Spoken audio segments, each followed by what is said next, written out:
pour aboutir à un meilleur confort. La parole Le logement est maintenant à Monsieur Michel Larive. Ma question s'adresse à Monsieur le ministre de la Cohésion des Territoires.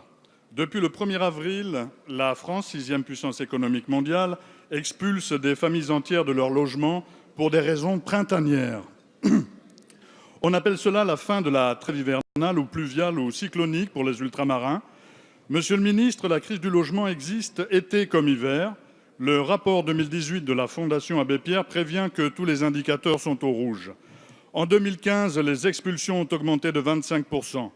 L'année suivante, ce fut encore pire.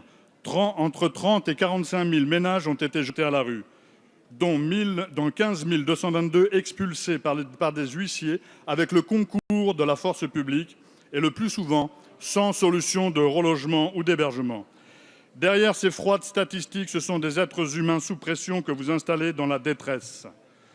Ce sont des hommes, des femmes, des enfants, parfois très jeunes, qui voient leur vie basculer. C'est ce que vous nommez le sans-abrisme, puisque cette pudique locution qui couvre comme un linceul les drames d'hiver. J'ai une autre locution pour vous, le non-choisisme, qui vous informe qu'à part certains ascètes, nul ne choisit la misère. Le cri d'alarme de 1954 ne fait plus écho. La République échoue à offrir un toit à chacun de ses enfants. À Paris, la mairie a dénombré pas moins de 3 000 sans domicile fixe. 60 fois 50, monsieur de Normandie. Il est temps de mettre fin aux expulsions locatives sans solution de relogement. Un toit est un droit. Depuis que vous êtes aux responsabilités, vous avez réalisé plus de 3 milliards d'économies sur les politiques de logement. Bientôt 1 an de pragmatisme économique, ça suffit. La France est une nation, pas une entreprise. Et les Français ne sont pas des employés, ce ne sont pas vos employés. Ils forment un peuple. Monsieur le ministre, quelles mesures concrètes et humaines comptez-vous prendre enfin pour éradiquer la pauvreté de notre pays? Merci, monsieur le député. La parole est à monsieur Jacques Mézard, ministre de la Cohésion des Territoires. Monsieur le Président, Mesdames et Messieurs les députés, Monsieur le député Larive, votre question est légitime. Ma réponse le sera aussi. Je ne suis pas comptable des chiffres d'expulsion de 2015 et de 2016.